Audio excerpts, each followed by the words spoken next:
Hello, Hot Vibes. Dude, it's been a week. I'm sorry. Hi, and welcome to Sensei Season 2, Episode 2. Who am I? Yes. Yes. It's been a week, man. It's been a week. How was your week? If it's been a week, how was it? I don't even know. Okay, so what has been my week? My week. I called my cousin. Oh my gosh! Like, to start this off, I've been filming and editing constantly, and I missed something on Friday, and it's been a little bit of a mess. But I was talking to my cousin. I want to say it was like Wednesday or Thursday. When was it? It was one of the two. And I was like, hey, and she was like, are you okay? I was like, yeah, I'm fine. Why? She was like, you don't look fine. And I was like, really? And she was like, yeah, you look like stressed. Like, you don't look stressed, but like the aura, I can feel it. I was like, great. So she was like, you need to like chill. I was like, I know I need to chill. Because I fell asleep editing. I want to say it was either Wednesday. It was probably Wednesday or Tuesday at night. Like, I was like editing a last thing to go up on Patreon, and it was like 10 o'clock when I set it up to like upload to Patreon so I could schedule it. And I was like, okay, I'll just wait till it is done processing and then I'll schedule it. And then I fell asleep, and then I woke up like an hour later at 11, and it was like, okay, I'm ready. I was like, oh shit. I didn't realize I fell asleep. So I put it up to schedule, and then I just passed out on my couch. I didn't even set up my bed. And she was like, dude, red flag. I was like, what do you mean red flag? And she was like, don't fall asleep on your couch. I was like, oh. So after we were done talking, I was like, oh, I might just pass out again on my couch because we had a few beers, relaxed. And she was like, no. I was like, what do you mean? And she was like, get your ass up. I will stay with you. Make your bed. I was like, all right, I'll make my bed, Mom. So apparently I've been stressed and I just haven't realized it. So what I've done is for the last couple days is just not anything. Like, I was supposed to go live on Thursday, and I was like, there will not be a live today. I'm not filming the comeback I was gonna film because it isn't as big as other comebacks, and I would love to react to it, but like, I need to chill, so I have to pick and choose my battles. So I didn't do anything. Like, I had like 3 beers on Thursday. I was like, whoa. I was like, I really needed to chill. So I think I'm good now. Nice. But I have fallen off the wagon food-wise as well. I had like so much sugar, and like I got so much DoorDash. See, what I'm doing is because Easter's next week, I'm gonna start my new diet after Easter because I figure I'm gonna get a shit ton of like chocolate and candy and shit on Easter. So I figured I might as well start after that. Like, I forgot about that. Yeah, there's no real avoiding that. So it's kind of like I'm gonna start after that. I'll go to the gym regularly. I'll start eating better because I did tell my mom that I want to start getting in a better diet, so she's gonna start buying like better things. So that's a good point. I forgot about Easter, so maybe I should wait until that Monday too, because I was gonna do it tomorrow. But if Easter's coming along with all the really fun comfort food that comes with it, I might start after. That's a good point. But honestly, the food that I've been eating, I know has contributed to me just like falling off and just like not doing anything. Like, yeah, I've been chilling, but also a week ago, like, I started eating like carbs again and sugar, and I know that that's played a part in it. Like, me not paying attention and following my schedule and everything, I can tell. So I need to hop back on the healthy food shit, because like, I was good when I was eating healthy food, and then I like slipped, and then now I'm not good. So it's the food. I know it's the food. So yeah, that happened. Oh my gosh. Do you wanna guess how many Bulbasaurs I have now on Pokemon Go? I had 18. I had 18 when we started. I was gonna say, I remember you said you had 18. 22. No. Oh damn. Higher. Oh hi. Oh shit. 30. Yeah, 30. Oh, 30. Oh god. I caught my most recent one literally at like 2 a.m. last night. Like, I fell asleep, and then I just randomly woke up. I don't know why, but I did. And I was like, well, I'm like not awake, but I'm awake. So let me look at my Pokemon Go. And I did. I opened it, and there was a Bulbasaur, and I was like, yay. And so I caught it, and I named it Midnight, and then I passed out again. So I have 30 Bulbasaur now, and I'm so happy. Like, I know there's only like a day left of this event, and I know they're not going to be around as much after that, and I'm going to be sad about it. But I'm gonna use my incense as much as I can and just like walk around as much as I can to catch as many as I can before that happens. But yesterday, my cousins had slept over the night before because their family is in Canada, and they're kids, and so like one of them is always like, "Can I catch Pokemon Go with you?" I was like, "Sure." So she took my mom's phone with the Pokemon Go on it, and we went outside to go look for this Bulbasaur in the middle of a snowstorm. We put our jackets on and we were just walking through the snow, like, "Where is he?" So that was fun. The things I do for Bulbasaur. I think I named it Blizzard, but my gosh, no, that's been really fun catching all the Bulbasaur. I'm like so happy because what's really annoying is there's one left on that event that I need. It's Ivysaur. So you need to get it through evolution, though. You can't get it through just catching it. I know. So you have to evolve a Bulbasaur. I'm not doing that. That's the last one I need, but I refuse because you can't de-evolve it. And like, I just like every time I go like, oh, I'll catch one specifically for this. I catch it and I go, oh, I can't do that to you. So like, I'm not finishing the event. I can't do it. I know there's only one more, but I can't do it. I've got everything but that, but oh well. Oh. Not finishing the event, but that's okay. It's only like some Stardust and some XP and stuff like that. I can get that through other things. Yeah. It's fine. Whatever. What else? Oh, I have 7,000 subscribers now. Oh, really? Oh, nice. Yeah, Congrats. it's today, 7,001. I hit it this morning. So. Oh, nice. Congrats. Yay me. Thanks everyone. Also, I'm thinking and I think I'm gonna starting Pokemon on my Patreon. So yay! Do that. It's give me another thing for me to watch of yours. Yay! Yeah, I know. Because I already have All of Us Are Dead in 23.5, and now it's like Pokemon, Yeah. so fun.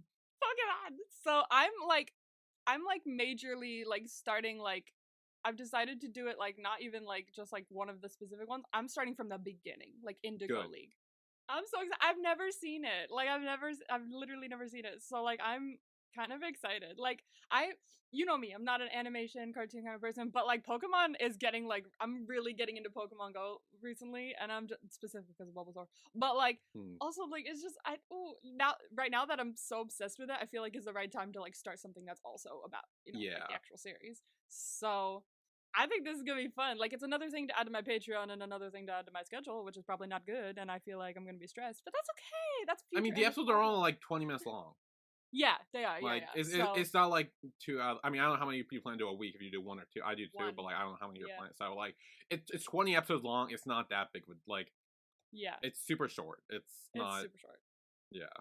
And also as far as work goes, I have one day of work upcoming this week. One on Saturday, and it's only a 5-hour shift.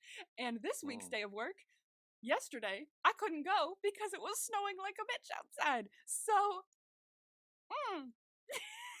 I'm like stressed, but that's okay. It's fine. You see, this is what my cousin noticed. Yeah, I was gonna say I definitely see it now. She was like, you haven't stopped talking for about 5 minutes, and I was like, really? She was like, yeah, you need to chill. You need to fucking chill. So, I'm fine.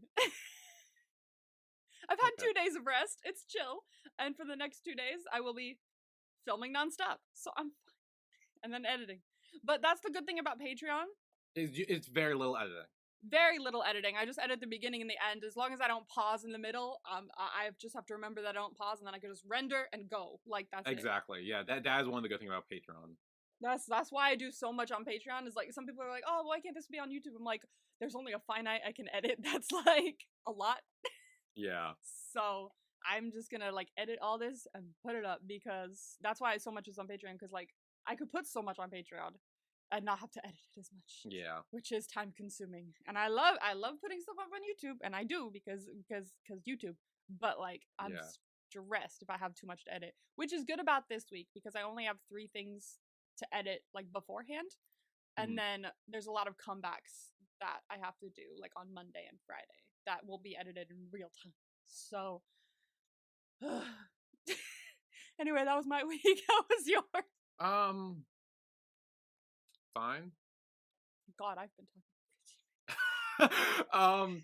I mean, not much happened this week. I mean, nothing really. All right. So, Sense8, Season 2, Yes. Episode 2, Who Am I? Technically, it was supposed to be the season premiere, and it was until they've kind of changed the order where it's like the, special was the first episode. So this is our premiere/second episode. So, we start with Will and Riley. They're asleep in the safe house. Will is dreaming as Angelica appears. We get to find out a bit more about Angelica and her past in this episode. We get kind of a sneak peek. In the dream, he sees Whispers kind of concentrating as he's hooking up these machines. As sponsors of BPO are assured accuracy and immunity, and they're wondering as well. They're like, "Where's the chairman?" It's like, "Oh, he's so sorry he couldn't be here, but don't you worry. Your money is going to good things." So that's the first mention we hear of the chairman. We will see him later on. He's honestly not that big of a character. They make him a big character. He kind of is, because he's like behind BPO, kind of. Like Whispers isn't the leader of BPO. The chairman is. So he is kind of a big character in that sense. But you'll see what I mean about like not as much later on. Okay. Obviously, the sponsors are concerned over their money because it's like, is it actually going to a good spot? And I don't see anything happening because apparently they haven't seen anything regarding keeping up the promises of what their money is going towards. And suddenly, Habib, his name is Habib, this guy who seems to be kind of in a zombified state, similar to what we saw last season. Yeah. With the guy. What was his name? I don't remember his name. Yes, yeah, but the guy that, not important, the guy that Nomi found, who also was lobotomized, he's in that same state. He suddenly sits up in bed, so does Will. It's kind of a back and forth thing. He's in the memory. And Will takes the man's place, is like, what the fuck is happening? And Angelica's like, really bad things. So evidently she feels some remorse of what happened, because she says it's all my fault. And Whispers appears to be behind the, controlling of the man, which is similar to what happened last time. And in a flashback to an earlier moment in the lab, we see Angelica ask Whispers what the neural graft will be used for if it works. So that's what's on Whispers' head. Yeah. It's the neural graft. And Whispers says he believes it will help them to be less afraid of us. So he's putting it under the guise of, oh, we're gonna make ourselves safe, so that the humans don't try to kill us, or the Homo sapiens don't try to kill us. That's not what this is. He's lying, which we know. And at the same time, we also see Habib/Will grab a saw from the instrument tray. And back then, in the past again, we see Whispers ask Angelica if she trusts him. And she says yes, and he kisses her. Oh! So, there's a little bit of a thing that happened in the past with Angelica and Whispers. Yeah. Yeah. Weird revelation. But evidently she was on BPO's side back then. But I like to assume is she was on their side when she didn't know what the hell was happening. But honestly, I think later on, I think you find out more about this. I just don't fully remember. But at this moment, she's on their side, in quotes. As this is happening in real time, but in the memory, Angelica's like begging Will/Habib to stop. But he grabs one of the BPO agents and slits his throat in front of the sponsors, who look horrified. They're like, whoa, okay. Yeah. Yeah. And it's like gory. It's like a lot of blood. And he's like, okay, we've seen enough. Whoa, chill, stop. And at that moment, Will wakes up, gasping for air, and Riley's like, okay, chill. You're safe. But heck of a nightmare to go through. Yeah. And we kind of get more info on what BPO is kind of doing, what the money from the sponsors is going towards. It looks like it's going towards, like, controlling people, kind of. Because he's like, here's a demonstration. So that seems to be a thing that they're working on. Now with Nomi, Amanita, and Amanita's mom, Grace, are at a museum. and they're pretending to be writing a thesis on early hominoids. Nomi specifies that they're specifically interested in the branch-off point between Homo sapiens and other species like Neanderthals and Homo sensorium, which is our new, what is it called? Name, I guess, for the sensates. Like, they're still sensates, but like the technical term is Homo sensorium. Oh, That is their technical term. I didn't know that. Yes, voila. That I was gonna point it out just in case you missed it, but they are technically called Homo sensorium. At least they were when everything, started. Like Homo sapien, same gist. And Dr. Brady, who they're talking to, says there's not enough evidence for the existence of Homo sensorium in her field, so she would say no. But she mentions that Professor Kalovi, a geneticist at the University of Chicago, will likely have a different opinion because of his field research results. And she doesn't really agree with him, because Amanita says, like, oh, I've read his book, and she's like, oh, my condolences. She's like, what, you don't believe him at all? She's like, not really. She said, in anthropology, the facts are always changing, so maybe Kalovi's work might be called visionary tomorrow, because the same thing happened with Darwin. So her mind is open. She's always open to learning more things. She's very much a scientist in that sense. And Amanita brings up Freud's theory of telepathic communication in Ancestors. Brady says that they don't really know if ancestors used another way of communication, and she finds it funny to imagine that if Kalovi's right, a Homo sensorium could walk into her office, and she wouldn't even know it, which is what happened. Yeah. Nomi's like, funny. So that they're learning more about basically what Nomi is and trying to find other people who know more about this than maybe they do. With Lito, we've got an interesting kind of development here. Lito and Danny are getting ready for a premiere, and Hernando's on the couch. He's like, "Oh no! I don't know if we should do this. This is a bad idea." And he's like, "I don't think this is the right idea given what's been going on, especially." And Lito reminds him that this is what he always wanted. Like that, he's like, "Didn't you always tell me that you wanted to be the arm candy? You wanted to be on my arm at these premieres?" And he smiles because, like, that is what he wanted. He's just nervous. And so he decides to go. Like both Lito and Daniela are like, "You gotta go, please, you gotta go. Like this, we're gonna do a thing." And he's like, "Okay." So they're like, "Yes." And so but he's still sitting there, kind of unsure. He's like, "I can't help feeling in my head that one sentence, like, be careful what you wish for." So we shall see what that turns into when they go to the premiere in a moment. But as Capheus arrives at the Nairobi railway station, we also see Lito, Daniela, and Hernando arrive at the premiere. So it's kind of a back and forth scenario. Lito greets a couple of fans who are still there and cheering him on. Someone gives him a balloon. And he's kind of disappointed by the turnout of fans. Like, he's grateful that they're there, obviously, but there's noticeably less people than there were at his last premiere. He turns around and it's only magnified when he sees that he's been moved to the back of the film's promotional poster. He's like way behind everyone else. Yeah, I noticed that. Like, oh.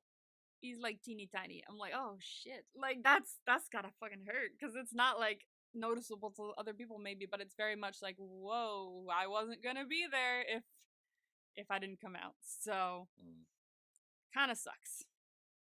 And back with Capheus and Jella, Jella approaches a reporter who's working for Kobe Kihara, which is a news station, I believe. And they're apparently looking for Van Damme. He's like, no, not Jella. And they're like, no, Van Damme. And he's like, great, I'll go get him. And so they're here to interview Capheus, apparently. And simultaneously, someone who's there to interview the stars in the movie at Lito's premiere calls him over. And he's like, oh, nice to see you. So apparently they've chatted before in terms of like interviews and stuff. And they had a fine relationship before, probably, but it doesn't look so great now. Yeah. Because he starts talking about the film and she's like, but what about the scandalous photos? Like she brings them up immediately. He's like, ooh, right for the jugular. And simultaneously, Capheus introduces himself to the reporter that has asked for him, and she asks him about the van, and Jella's like, oh, move away. And like, because everyone's moving in front of it, he's like, move. She wants to see the van. he very much wants to be on television. Yeah. And over with Lito, the reporter asks if he's denying the photos are real. He's not. He says he's not. And so she asks if he's a homosexual, and he's like, "Why does it matter? Like honestly, why does it matter? I'm here to talk about a movie that I'm in. It does not matter." And she says, "Well, your fans, they have a right to know. Like, you're lying to them." Excuse me? The fuck? So I actually have a note to say about this. I Okay. thought it was interesting that she said like, "Oh, you're lying to the fans," which obviously I don't think is the case when it comes to this. Yeah. But it is interesting that he is also lying to Hernando and Danny about being Sense 8. Because so far, mostly everyone else in the Sense 8 has told like the people they're close to. Like Mm. Nomi told Amanita, Kathy has told what's the name? Jella? Jella. Kala tried to tell Rajan. Like they all slowly started like telling other people, but he I think is one of the ones who really haven't even bothered to try. Mm. Which I'm wondering if that's just a thing where he just likes to keep things to himself, because we know that he wasn't, thrilled about the whole coming out thing in the beginning.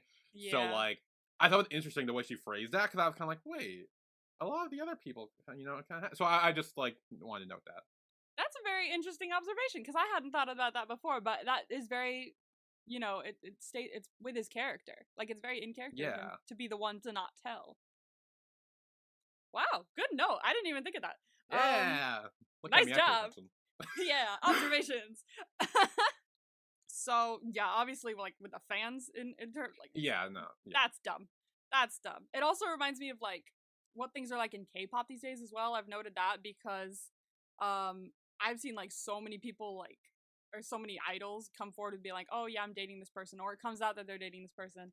And then I've multiple idols in the past month. I've seen someone come out and be like, "I'm so sorry," and like apologizing. It's like, "What are you apologize? You're dating someone. You don't need to apologize. yeah, You're a human being." Like people would like you see sasaengs like imitation, like be outside with yeah, vans that say, "You've disappointed us. How dare you? Like, is our love not enough?" And it's like, excuse me? Like, that's not exaggerated in imitation. They literally did that 2 weeks ago. no, Like, I know, I figured, yeah, it's I'll hear stuff like that. So I heard her say that, and I was like, "Oh, for real?" Like, it makes me mad. Like, he's not lying to anybody. Like, he's a human being with his own like stuff going on. He's allowed to have his own yeah, stuff going on. And back with Capheus, she says, "So this is what is this based on?" He's like, "Oh, it's a movie. It's based on Lionheart." And he's like, "Have you ever seen it?" And she says, "No, I don't watch films that glorify violence where a white man saves the world." And he says, "Oh, that's not about that. It's not about that at all. It's about courage."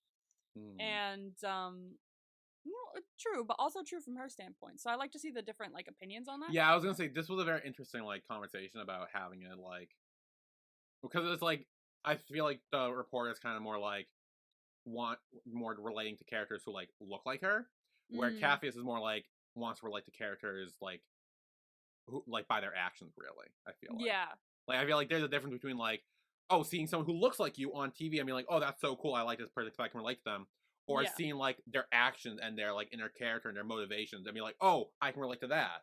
Like, I think that was a very interesting conversation. Yeah, it's so interesting to see like the different ways people relate to people on TV. It's Yeah. brains are different, humans are different. It's so cool. And we learn more about that in this speech as well. They talk about that, so Mm. I will get to that. But we see Lito again. He's saying he's grateful for his fans, and he's been trying to give them something true with his acting. That's what he does. Something that comes from his heart. And Mariana, the reporter, says he was lying to them before then. Like, what do you mean? So you've been lying to them in this entire time? He's like, what? And Hernando's just like, okay, this is ridiculous. Let's just go. Like, he Yeah. tries to bring him away. And she's like, oh, is that your lover? I didn't recognize him with his clothes on. And it's like, ah! Oh, she said it. Oh my god. And immediately angers him. He's like, oh, okay, you know what? Too far. Um, and she claims that, look, like, I'm just trying to understand. I'm not angry or anything. I'm just trying to understand. It's like bullshit. Like, you're not trying to understand anything. And Nomi takes his place for a moment and says, because labels are the opposite of understanding. And she knows what she's talking about as well. Like, she's Mm. always the one to help Lito through anything that happens to do with, like, his coming out or anything like that, because she has been there. I love this scene. This is like one of the best scenes in the show as well. Like I've watched like one of those Watch Mojo ones where it's top 10 Sense8 Yeah. scenes or something like that. And this is like very high on that list for a good reason. Like it's a really beautiful moment. And back with Capheus, Zakia says, like, look, Van Damme is white, so if the movie's about courage, then it's about white courage. And as Sun takes his place, she says, I don't see what courage has to do with a man's skin color. Like she puts man in there. Like I was like, Yeah. period, Sun. Um, so, and she knows what she's talking about as well. 'Cause she has courage and she fights a lot. So Yeah. I love how like everyone kind of pops in to talk about what they know best. Mm. And in after that, we get into the speech, and both Lito and Capheus are talking about it, and everyone else kind of chimes in to talk about it. How they've watched movies as little kids, making them feel braver, funnier, and smarter than they were. They made them believe they could do things they never thought they could do. However, that kid is not the person who became a driver or an actor. That man is also not who they see standing here. Both Zakia and Mariana ask who is standing here, and then every sensei is like, "Who am I? Who am I?" Ooh. Like they're really Yeah. like pondering that question of who am I? Do you mean like, oh, where they're from, who they one day might become, what they do or have done, what they dream, what they see or what they have seen, what they fear, who they love, what they've lost? And as these questions cross each sensei's mind, they think back on their lives and identities. And we see Lito and Capheus again, then respond that they're exactly the same as the interviewer, not better than or less than, because there is or won't ever be someone who's exactly the same as either you or me. Oh, I love this speech. It's like one of the best speeches in the show. Like I remember watching this for the first time and just being mesmerized. Like Yeah. it's so interesting the way it's said and comes about. And Mariana is like left speechless, period. Like you hear that speech and you're gonna like argue with him again? No, I think not. So like Lito and Capheus, Lito and Hernando and Danny walk away. And Danny kind of gives a look back like, yeah, fuck you. And I'm like, period. And Zakia on Capheus' side is visibly impressed. She's like, actually, wow, like, did you get that? Like, that was pretty good. That was a great Yeah. speech. And we see more about that later, about her talking about what the speech meant to her. So that's the only point where she finally reveals her name, because he'd asked it before, and she's like, "Oh, not important. Let's start with the interview." But now she's like, "You know what? My name's Zakia. Like, well done," Yeah. and shakes his hand. So we get to see more of Zakia later, because she does become quite a bit more of a prominent character than just an interviewer. With Lito now, they're in the movie theater, they're watching the movie, and the scene that Lito shot last year on the day Hernando came to break up with him is about to Yeah. happen. And Hernando's still remembering the lines from like hearing them, Yeah. and so is the actress behind him, like who was playing the girl that he like kisses. She's just like, oh, no. She's reciting everything. She's into it. I like her. She seems nice. Yeah. And as Lito character kisses this woman, there's laughter in the room. Like this is supposed to be a dramatic moment, and everyone's kind of laughing at the fact that he's Yeah. kissed a woman, and people even get up to leave. It's like, Jesus Christ, is it really that fucking serious? And at that moment, Hernando and Danny kind of like slide to sit down, and Lito's trying really hard to keep a straight face and not look completely crushed. So things aren't going well over there.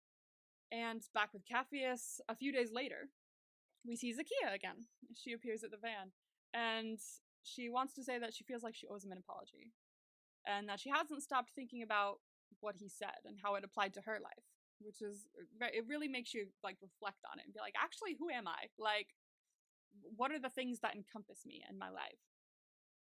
And she says, you notice that he spoke from his heart to someone who didn't really come to listen. So she admits that when she came to interview him, she didn't really come to listen to anything of what he said, just to ask him questions and to see what happens, like to try and get a rise from the movie stuff.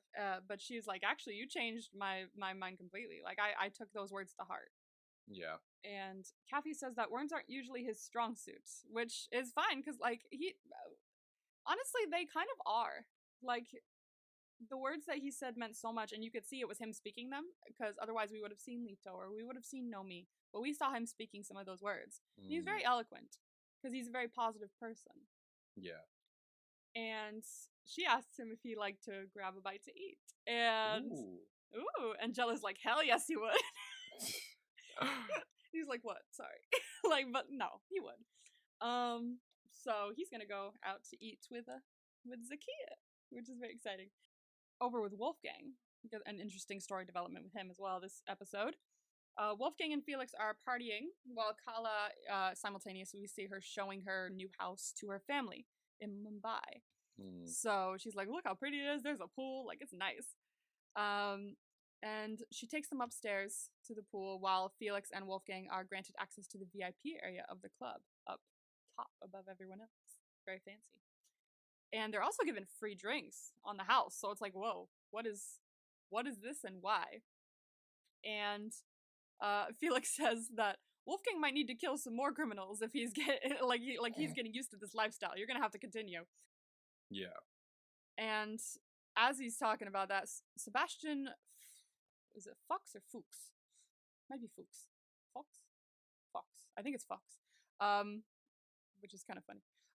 But it's a name. It's a name. Yeah. He comes over to the pair. Apparently he's the king of the north. Like he's very like they know who he is. Yeah. And he wants them to feel respected here, which is why he let them up. He doesn't like a lot of people because they lie, they manipulate. And he values and admires loyalty in a world like that. And he knows how loyal Felix and Wolfgang are to each other, which is something he admires. And as Felix is saying he loves the club because he's like, oh, what do you think of the club? He's like, are you kidding me? This place fucking rocks. I love it. It's great. And so Sebastian says, okay, it's yours. He gives him a whole club just because he's like, oh, you seem great. Here's a whole club. And so, wow. Yeah.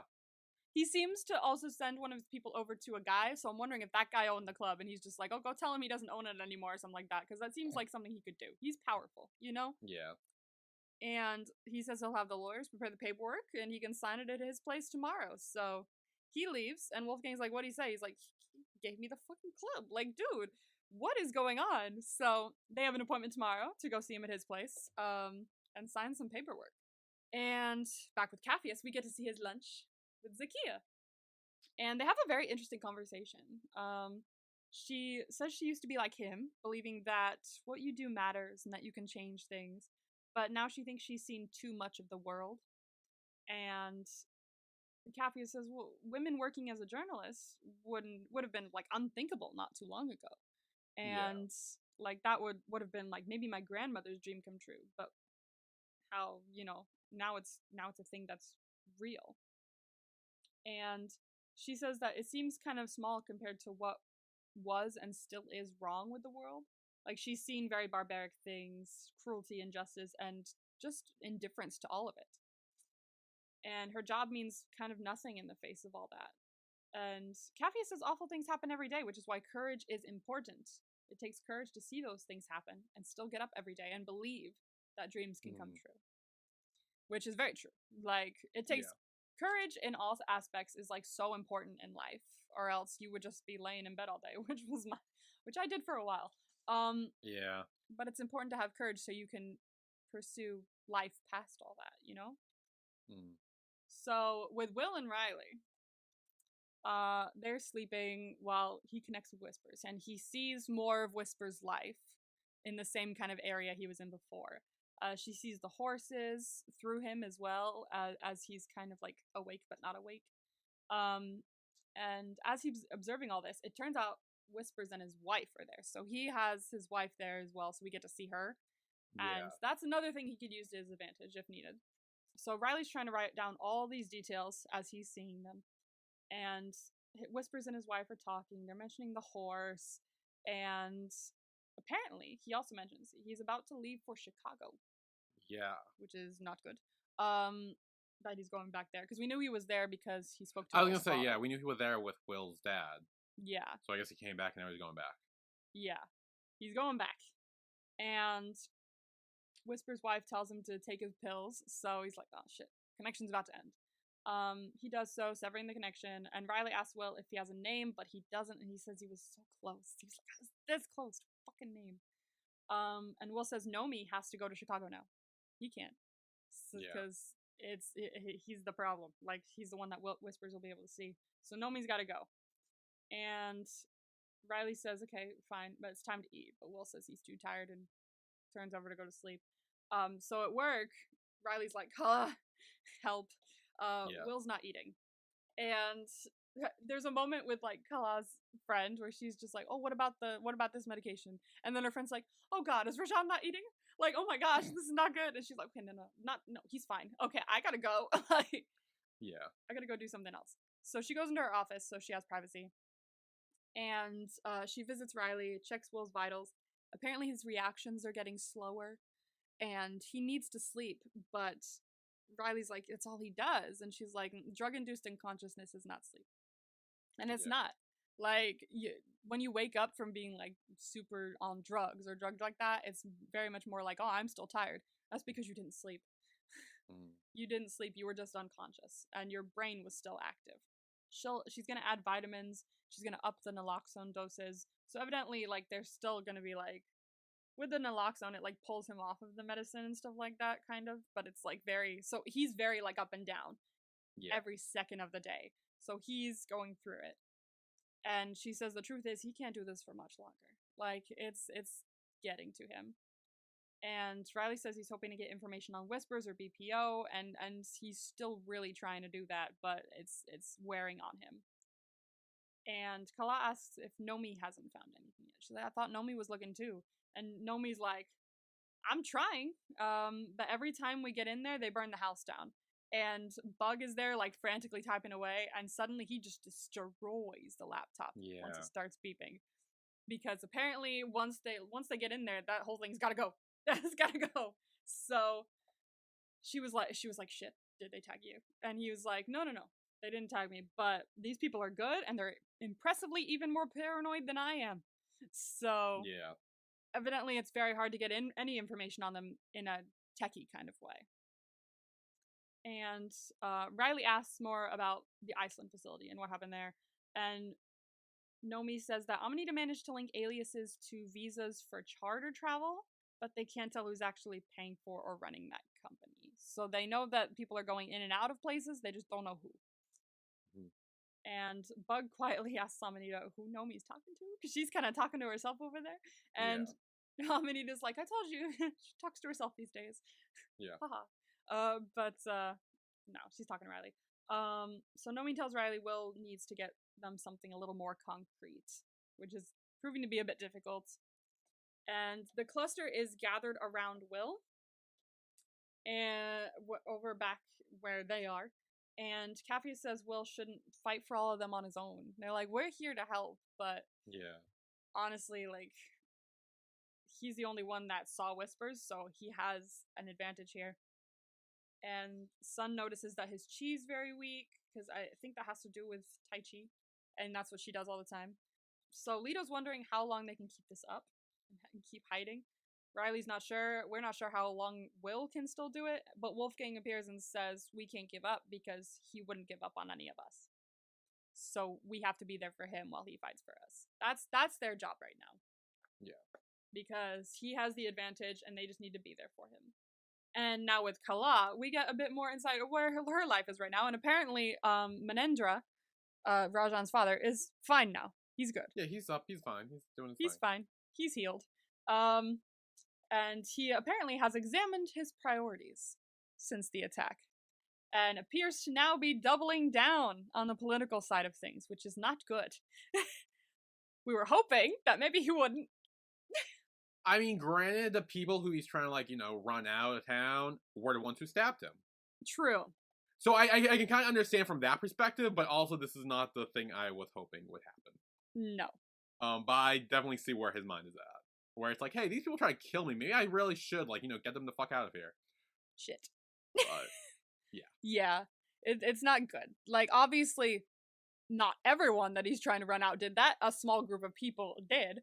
Obviously, that's not what is on his mind. He's like, oh, these people are from this religion, and they did it, so they gotta go. Everyone. So, whoops. So, apparently he's officially accepted the Prime Minister's offer. He's gonna be an electoral asset. And everyone's like, oh, really? And even Kala's father, like, chokes on his drink for a moment. He's like, what? Like, okay. And Rajan's kind of upset that his father didn't really consult him about this and talk to him because he's like, look, like this affects everyone if you're going to become like a powerful person. Mm. And he's like, oh, I didn't build a pharmaceutical empire by dilly-dallying and just like standing by the side. And Rajan asks his mother how she feels. And Manendra kind of like answers for her for a moment. He's just like, oh, Yeah. it's all about support. She supports me. And it's like, okay, mom, how do you feel? And she's like, no, he's right. It's all about support. Like, but she doesn't seem to be like 100% on it. Yeah. So they're like, oh, congratulations. So it's a bit tense now at the table, but that's the new news on what Kala and her family are going through. Mm. So we're gonna break here. Okay. And when we come back, we're gonna find out more about another kind of doctor, professor person, when Nomi and Amanita go see him at the University of Chicago.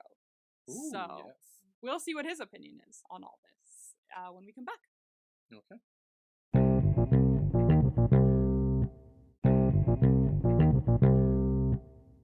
Welcome back, everyone, to Sense8 Season 2, Episode 2, Who Am I? We start off with Nomi and Amanita. They are at a lecture. They've decided to go see Professor Kolovi at the University of Chicago. So that's where he is. Mm. He is in Chicago. So they figure, hey, we gotta go to Chicago anyway. Let's go see Professor Kolovi because he seems to know what he's talking about when it comes to other species of human, like Homo sensorium. Mm. So he'd be the one to talk to. And the lecture is kind of about language and what it's kind of evolved from. And he's asking the audience to imagine not having to use words to communicate emotions or thoughts, which is something that Nomi does a lot with the other sensates. They don't know what kind of communication their ancestors used, but the obvious conclusion is that language must be superior, and sequitur. Sequitur? Okay, there's a word. There's a word here. Sequitur. He says fancy words. Oh, fancy words? Okay. So are sapiens must be superior in that sense. He asks what you wouldn't be able to do if people could read your thoughts. Short answer, lie. You could not lie if someone else could read your thoughts because they'd know exactly what emotions you have, exactly what feelings you're doing, which is technically what the sensates are going through. Like they don't, but it's very much like, oh, I'm here for you. Like they know they're not lying, but they Yeah. don't need to, you know? Yeah, they wouldn't lie regardless. Yeah, they wouldn't lie regardless because of the connection they have. It's such a not necessary thing to lie. It doesn't even cross their minds. Yeah. And only recently, due to our existence wreaking havoc on this planet, have we begun to question the nature of our supremacy. Mounting evidence suggests that sapiens had murdered its cousins. Sapiens wiped out all other human species. So, yikes. Yeah. But he believes that, all of us in this room, us sapiens, basically murdered everyone else. Not 100% true because Nomi's here. But I see what he means. Like, this is what he's learned and studied throughout the years. And this is Yeah. the conclusion he has come to. And after the lecture, Nomi and Amanita go to talk to him privately about their fictional paper on Homo sensorium. They're like, oh, we're writing a paper. We heard you might know a thing or two. And in his book, apparently he argued for their existence, which is why they're here. He believes they have inherited pieces of DNA from their ancestors, the capacity for empathy from sensorium in particular. And Amanita asks about one of his past students, Dr. Matheson. And Ooh, he's yeah.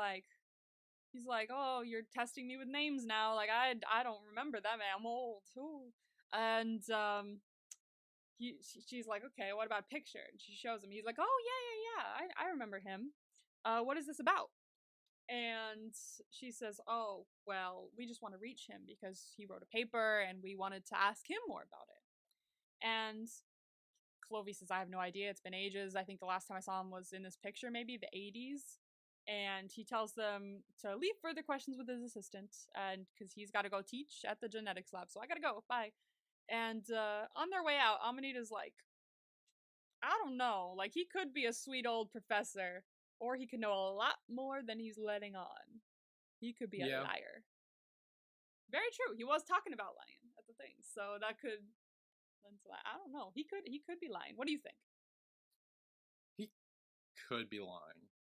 He could be It wouldn't lying. shock me if he was. I'll say, like, it wouldn't shock me if Mm. he ended up lying or whatever. But yeah, no, it's hard to tell sometimes.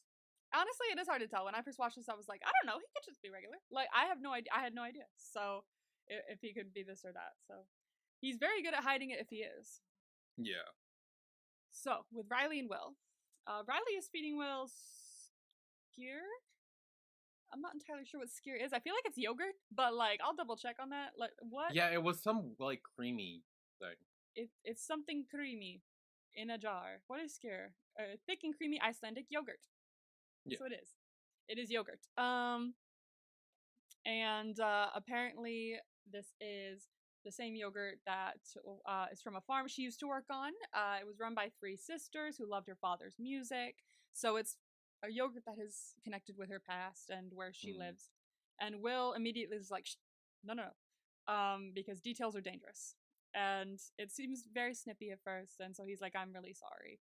Like I didn't mean to say it like that. And they're both in this moment of like, no, it's our reality right now. It's okay. Yeah, you gotta be snippy when someone starts giving details. Yeah, shh. We can't be saying these things. Whispers might be listening, and he says he can feel that they're close. He can feel it in his guts, in his jellies, if you will. And she wishes there was another way. And they're kind of in this moment of, God damn, I hate that this is our reality now. But that's cut short because Whispers appears. And he tells Will that Riley is protecting him to death. He's like, look, you gotta let this go. This is. Riley goes to prepare a shot. She's like, shit, okay, I'm on it. And Whispers is talking about how the person Will used to be is dying. He's probably already dead. Like, you're pretty much gone, so I don't know why you're still holding on. And I mean, he's basically kind of right. taunting him. Yeah, he is kind of right. Like, Honestly, like, is it for the better though or for the worse? Like right now it's for the worse, but will it become for the better later on? I don't know. Like, that's the thing. It's kind of like he's become such, like, right now at least, a very, like, almost like empty shell of who he formerly was. Yeah. And yeah, it's like he's not the cop from Chicago anymore. He's literally just a dude who can't know anything because otherwise some other dude will get that info and use it against him. So he's just like is constantly being drugged up, eating some fancy yogurt, and that's about it.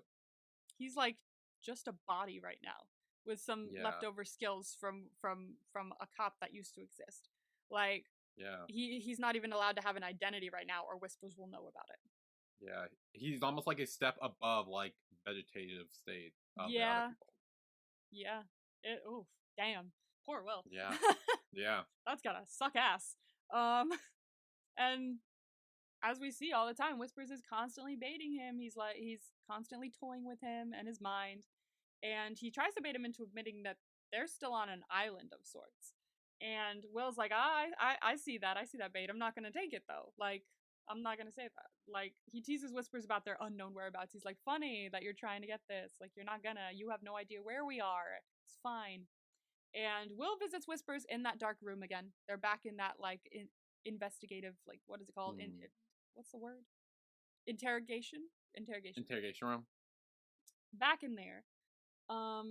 He Whispers kind of admits that he knows Will's been watching him. He's like, oh yeah, how does it feel? How does it feel to know eyes are on you now? And he admits that it's a much more trying experience than he had anticipated. So it's not a nice little drop to be like, to not be like, oh, of course, it's nothing on me. He's actually like being honest with him because that's who he is. Like, he doesn't like, if someone asks him something, he doesn't lie. Like, he is a villain, but he's like honest, an honest villain. Yeah. He's like, it sucks. It sucks that you're also watching me. It's not great. Honestly, it's kind of difficult to know that you're watching me and to try and hide out from you. But he knows it'll bring a satisfying catharsis once this is over, which is what we kind of mentioned with Will. He's going through this, but he hopes that it will bring a better life afterwards. As he watches Riley, Whispers wonders if Will has ever imagined the possibilities of pain, because Will states they're as close as finding out where Whispers is as is the other way around. Like, they're both pretty close. Like, I could find you, take you out, and your fellow sensates will feel it all. But Will's like, I don't know, we're pretty close too. Yeah. I know I can figure out where you are. And he's like, okay, go ahead, Mr. Cop. Figure out where we are. And he points out some things in the room that led him to figuring out that Whispers is maybe in London. He's like, we're obviously not in a small town because your nails are manicured. You look all prim and proper. You wouldn't be doing that if you were in some hideaway base in the middle of nowhere. There's a place where Mm. you can get a manicure. You're in a fancy suit. Your arrogance. You're in a big city of some sort. Also, there's a plug outlet over there. It's a UK outlet. There's a similar one in Singapore. However, I don't see air conditioning happening. So obviously, London. That's where he's drawn his conclusion. However, Whispers is like, oh yeah, I keen senses. I love to see it. However, and he walks over and he takes the plug off the wall. It's a fake. It was not a real outlet. They stuck it on the wall to trick him. Yeah. In a way. So he's like, everything in this room is fake. It's this suit is a costume. Everything in this room has been orchestrated to fool you, to make Mm. sure that you don't know where we are. He works with professionals, and Will is an amateur. So now is his turn. And he goes over to Will and goes, I can figure out easily where you are. So BPO knows Will and Riley never left Iceland. He's like, there's no way you know that. He's like, no, there is. All the medication labels are in Icelandic, not to mention the sound of the sea. And he says the seagulls in the background could practically be speaking Icelandic. You're obviously still on a small island in Iceland. Yeah. There's the jar of skur as well, that is only available here with the three sisters. Will panics as Whispers points out his biggest mistake, hiding out in an abandoned church, very like his mother. There's only so many abandoned places on a small island, so it won't be long until we find you, and I can take Riley. And so Riley administers the shot, breaking off the connection. He's like, shit, this is bad. Cut the connection. And so she tells Will he's safe. Will passes out, and she cleans up the drugs, goes downstairs, and turns off a hidden speaker that's emitting seagull noises. So Mm. they're tricking him too with a very conditioned environment, a very planned out environment. Yeah. None of this is in Iceland at all. They've made him think they are there, but really, she leaves the building, and it's revealed that they're in Amsterdam, in the Netherlands. So, we're safe for now. We're Yeah. good.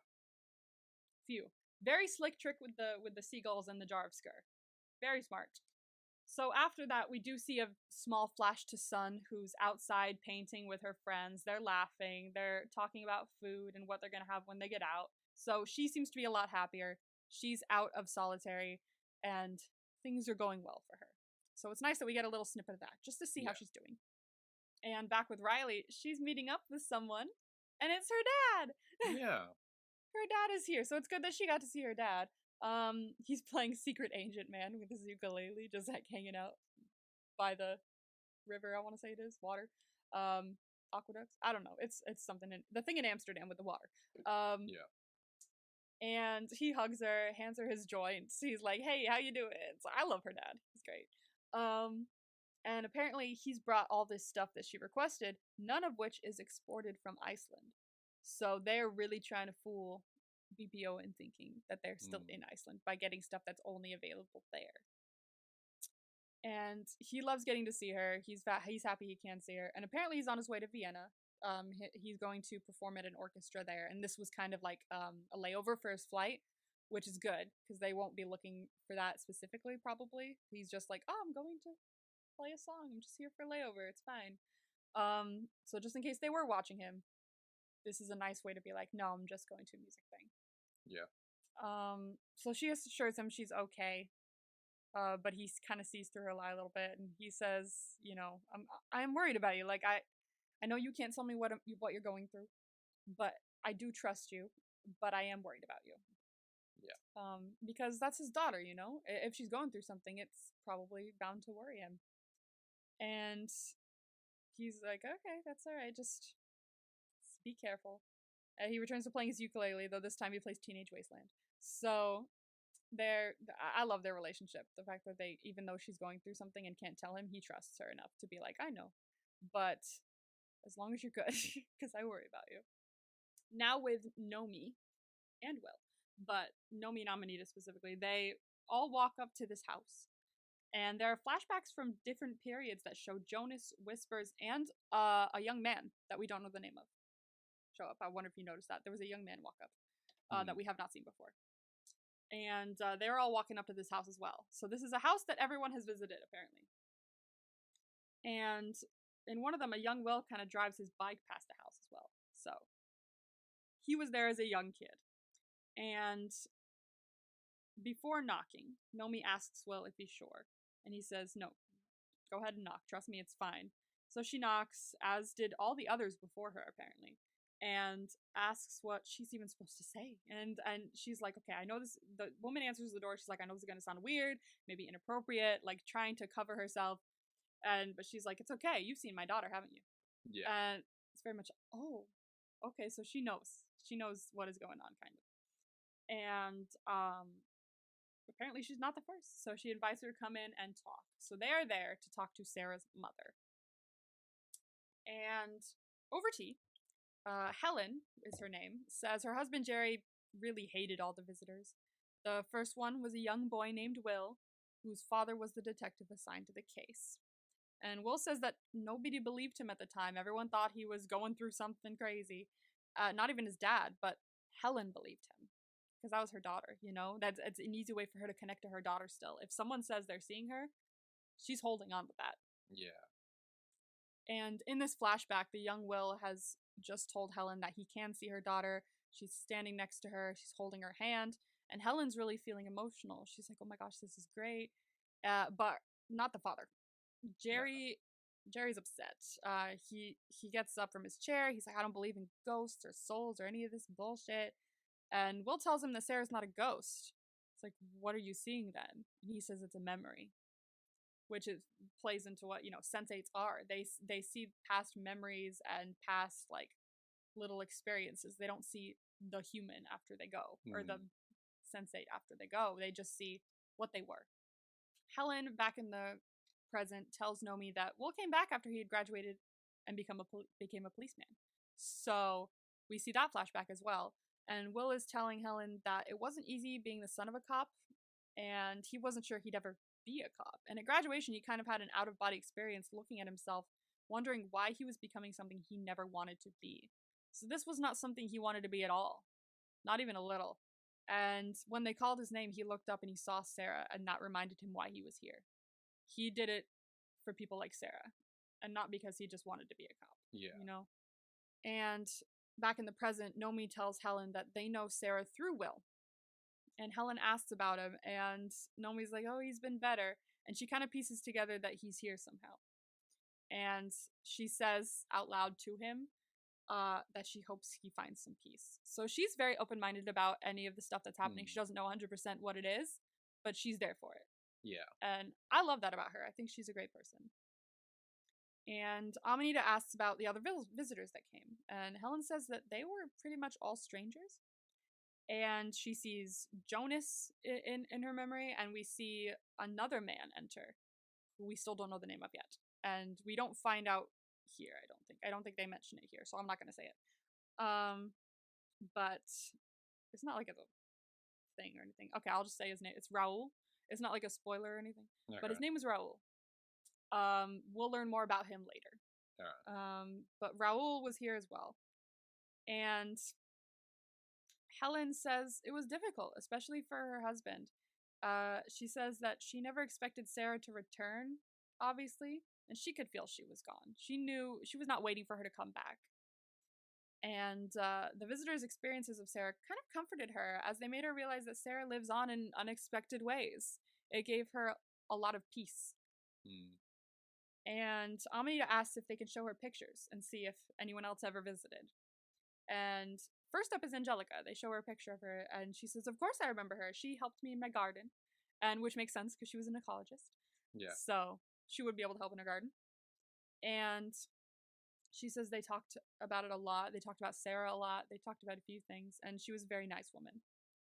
And then she says that she believes Angelica connected with Sarah through Dr. Matheson. Yeah. And they're like, oh shit, is this him? And they show him a picture, or show her a picture, and she's like, that's him. And she remembers him fondly. She says, oh, he was such a nice man. Apparently he was Sarah's tutor in a gifted student program. At least that's what he told her. And he apparently thought the world of her. And he was such a nice man. He was so worried about her when all this happened, and he was just a wonderful person to be around. And the fact that, like, because Nomi says in a moment, like, she's like, oh, that guy. Like, she says her tone changes, obviously, but she does not see it. And that's really a big, like, I don't want to say testament because, like, he's fucking evil, but, like, this man is very good at making sure people don't suspect him and trust him to the end. Like, he's so, like, kind and giving that it didn't even cross her mind that Nomi's tone changed, or that there's a reason why they're bringing him up, or we're talking about him more. Not even a moment. Like, there's not even a why are you asking about him, because it didn't even cross her mind. That's how good he is at manipulating people, which is scary. And so after she, remembers him more, Will's off to the side, and he's like, murdered your daughter. He's like, no, and he's mad. Yeah. And Nomi's like, not helping at all. Yeah. Because obviously, I think it's a good idea that they didn't tell her that this man is responsible, because what is she gonna do? Like, if she's upset about it, she's gonna go to the police, and what is that gonna even accomplish? Like, this man is, like, so slippery, and they're spending so much time looking for him as it is. This could throw a wrench in that. So they don't tell her for obvious reasons, but it sucks that she's remembering this man so fondly, and he's the one that killed her daughter. And Will says, like, I know you don't know who he is and what he's actually done, but I'm determined to take him and all the people hiding behind this down. I'm determined. And so Nomi tells Helen, kind of what he said, not everything, just like, he's determined to keep figuring out what happened to Sarah, and he won't give up. And she says she knows, and she's always known that. So this is a really interesting scene, because it really shows, like, how Whispers gets his claws in and everything. It's woo, yee. But moving on from that, Wolfgang is at the zoo. He's watching the tigers, and Sun appears next to him, and he starts talking about his mom. And apparently after his parents fought, his mother would bring him here all the time. This was like their spot. And one of the last times they did this, she asked him what he thought the tiger would do if it ever got out. So this is kind of some symbolism. Thank you. It's kind of a symbolism about their current predicament, especially her current predicament. Yeah. Being married to this horrific man. And young Wolfgang tells his mother, I think the tiger would run away, live in the tear garden, eat rabbits. And his mother says that he's quite the optimist. And he's like, what does that mean? Because he's a kid, he doesn't know the word optimist, apparently. Yeah. And she says it's something that most people grow out of. You probably won't have it anymore after a while. And he asks the same question about the tiger back to her. And she says that the tiger would probably wait a few hours and then go back, because that's what happens. So apparently that's what she's been doing. And it's very much that she's trapped in her situation. So while Sun understands, she says absolutely. Apparently cages are hard even for them, but waiting is harder. And she understands that. She's stuck in prison. And while they're talking, Will appears next to them, looking very much focused and very out of it, but focused. Focused and out of it at the same time. Yeah. And back with Will and Riley, he starts tapping her hand like, wake up, wake up, wake up, wake up. I'm focusing, but you gotta wake up. And he himself kind of appears to Whispers, and Whispers looks like he's being yelled at by an executive in an office. They're kind of arguing with each other. But it's very blurry. He's very much not there, but there. And Riley asks Will, like, is this it? And he's like, yep, go. And so she calls out for Kala, waking her up. She's like, hi, okay, let's go. Hi, shit, okay, like, it's time, shit, go! Like, everyone's ready to go. And she wakes Rajan up for a moment. She's like, go back to sleep, it's fine. And so he does. Like, he's not like, okay. Like, he doesn't go, but are you okay? Like, he fully just goes back to sleep. Thank you, Rajan. Or else this would have been a problem. Maybe. Who knows? But Kala visits a safe house. She checks Will's vitals. And as the rest of the cluster appears, she injects the medication that wakes him up. She brings him out of it. and his experience gets opened up to the rest of the cluster because of that. Everyone else is now included in what Will is seeing. And Whispers is being reprimanded by this guy, and Will makes him aware of his presence very quickly. He's like, hey, don't mind me, Milt. Just gonna look around. Everyone's here. Will's looking around, and then Riley and Nomi pop up, and they're looking out the window as well. The big window that's very obvious, and you can definitely see out of it and see where you are. And Riley's like, that's London. I know London. Immediately when they saw it, because I know London too. So, like, when I was watching the episode first time, I was like, oh, it is London! Like, I was so excited. Like, he got it right. But they were still trying to trick him as if he didn't get it right. So he was right originally. They are in London. And Whispers is like freaking out. He tells the executive, he's like, oh, I gotta go. This is bad. I really gotta go. And the executive's like, no. I don't buy your fake emergency bullshit anymore. You always use it to get out of all of this, but we need to criticize your work. You have been doing some stupid shit. And Nomi starts working right now to find out the man's identity. They're finding all the little things like clay dog on desk, Yale insignia ring. They're trying anything. And because you never know what'll tag something, you know? A Yale ring will probably do wonders, but who knows? Clay dog on desk might be important too. So they're writing down all this. Nomi starts searching all this, and in that moment, Whispers is trying to grab the pills from his bag. I have a serious problem. I gotta go. But as that's happening, she's showing Will all their most likely, and he's like, no. That's him. They find the man that Whispers is talking to. His name is Richard Wilson Kroom. And we don't fully know who he is yet, but he's a big up top guy. He works I guess, as Whisper's boss. Yeah, basically, he's like Whisper's boss-ish, but he's also like supplying a lot of like money as well. He's invested, but he's like also in it. We'll find out more about him in the next episode. And he appears in the office, shows off his newfound knowledge to Whispers. He's like, "Ooh, look who I found." And Whispers is like horrified. He drops the pills. He's like, "Oh God, I'm compromised. I gotta go." And Krooms is like, "Okay, your last breach of protocol in Iceland is still costing us millions of dollars." He's like going on and on, but Whispers is like, "Fuck that. No, I gotta go. And so he's trying to get out as fast as he can, but Will stops him immediately and goes, "You think you're hiding us? We're coming for you." And it is such a moment. I remember when I first watched this. This is the singular episode that I actually reacted to on my channel. Oh, really?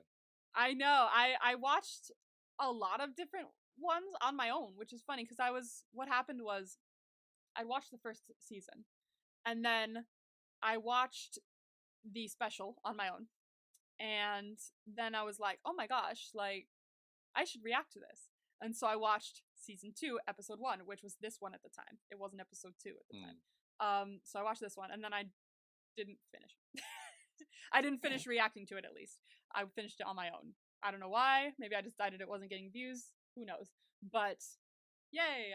This was the one episode that I reacted to, and I wanted to find like a clip or something before we started this, but I had no time. So it's somewhere deep in my channel, but like not available. So maybe I'll find a clip and send it to you.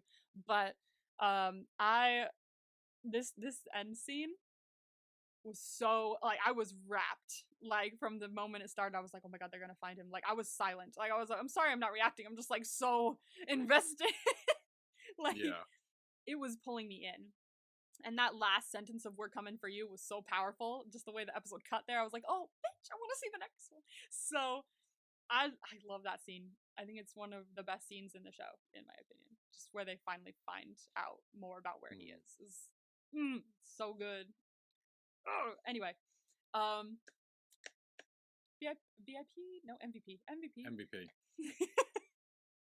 I've done that a couple times. MVP? Yeah. 3, 2, 1. Will. Yeah. Dude, Will put it all on the line for everyone in this episode especially, and he figured out with the help of everyone else, but he was the one who was like there every moment of every day trying so hard to find this man. Yeah. And he did. Yeah, it worked. So it worked out. Yeah. Worked out. We'll see how well it works out more in the next episode as well, because now they have kind of a leg up on him. They know where he is. They know who he works with. and Whispers doesn't know where they are. So they're free for now. They're good. They have a moment of Yeah. clarity. But that's the end of season 2, Yeah. episode 2. Voila. Great episode in my opinion. It really it holds a lot of information. It's very much an info dump, but in a way that really grabs you for some of it. Season 2, episode 2, the vibes were premiere. You said Lito, you were right. Mm. This is the premiere. Seagulls. You said Riley and Nomi. You were wrong. It was Riley and Will, but you do get a point for Riley. Yay. So, voila. For dad, what would I say for dad? Riley. Riley's dad came. To visit her. You said Nomi. You were wrong. We don't see Nomi's dad yet. But we will. Sarah, you said Will and Riley. It was about Will and Nomi visiting Sarah's mom. Damn. So close, but no dice. You got one. And the last one was We're Coming For You, and you said Will says that, and you were right. Yeah. Voila. So not all over a bad grade. You've missed like 0.5 on some of them. So one whole point I think you missed out of many. So you're good. So your vibes for episode 3, season 2, episode 3 is called Obligate Mutualisms, which is a whole phrase. Obligate mutualisms. Obligate mutualism. Yes. What does that mean? I will tell you. Let me look it up because I'm pretty sure I did look it up, but I'm pretty sure obligate is like allow, right? Kind of, yeah. But like this is like specific. Okay, in obligate mutualism, which is a phrase or like a scientific term, one organism cannot survive without the other. That's what it means. So, it's kind of I will say now it's kind of like, you know, the sensates can't survive without the humans and vice versa. Or maybe. The term is easy to remember because both organisms are obligated or forced to rely on one another. So you're right there. An example of obligate mutualism is the relationship between ants and the acacia plant. The plant provides food for the ant as well as shelter. So it's kind of like a we can't live without each other kind of thing. Yeah. They're forced to rely on each other. So that's what the name of the next episode is. One person says it to another sensate, but the person that says it isn't a sensate, I believe. No. But they say it to another sensate. Do you wanna guess who that is? Maybe Wolfgang? It's obviously someone talking about the relationship between sensates and humans. Okay, never mind. I will say that. I'll help you out there. Nomi? Nomi. All right, you have 4 vibes. First vibe is escape. Escape, if you will. Escape. It's all the sensei, right? Mm-hmm. Okay. So when first I was maybe Whispers escapes from London, trying to get the fuck out of there. But if it involves a sensei, then well, he's a sensei, but not one of our senseis. Yeah, our sensei.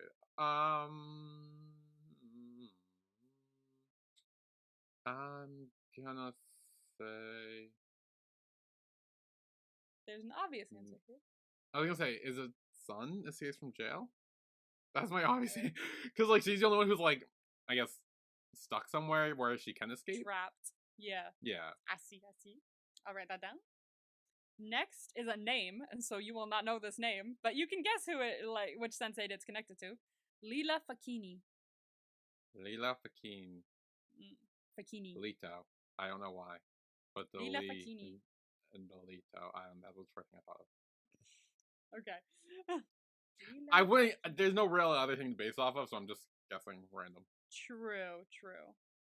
But she will become an important character throughout this. An important character you'll probably want to punch in the face. Oh, fun. Yeah. So, A New Home is your next vibe. A New Home. New Home. Do they involve 2 people? Because my thought was Will and Riley try to find a new place to stay. I'm looking down. It involves one sensate. There's others it involves as well, but like it involves one sensate. Oh, that's probably Lito. Lito probably tries to find a new home. I don't know. And your Oh wait, last no, no, no, no, vibe. no, no, no, no, no, no! I changed my mind. I changed my mind. Know me. It's know me. Okay. I was like, You wanna lock? because like you're on a boat and they're hacking things, then they could easily be like cracked where they would need to find a new home. You wanna lock And I that in? think Lito and Hernando, sure, because I feel like Lito and Hernando are with and Danny's home, so I don't know why they would need to find a new home as of right now. If I'm wrong, I'm gonna be mad. if I like just switched it, I'm gonna be mad. Oh, locking it in with Nomi. All right. Yeah, I'm locking in So, with Naomi. all right. So, your last vibe is a vibe we've heard before. Once again, murder. Oh, I thought it was hot damn. No. Murder. Murder. I will say this involves one sensate, but they're not the murderer or the murdered. They see the murder happen. Hmm. It happens in front of them. Does it happen in Kala again? That would suck. Jeez. I know that I mean I kind of want to say that for the lol, but like because I was like, oh geez, twice now. Maybe Sun. Okay. Maybe they're the All prison right. fight. You are locked in. Okay. All right. So that was Sense8, Season 2, Episode 2, Who Am I? We will see you guys next week for Season 2, Episode 3, Obligate Mutualisms. Yeah. Yay. We'll see you then. Bye everyone.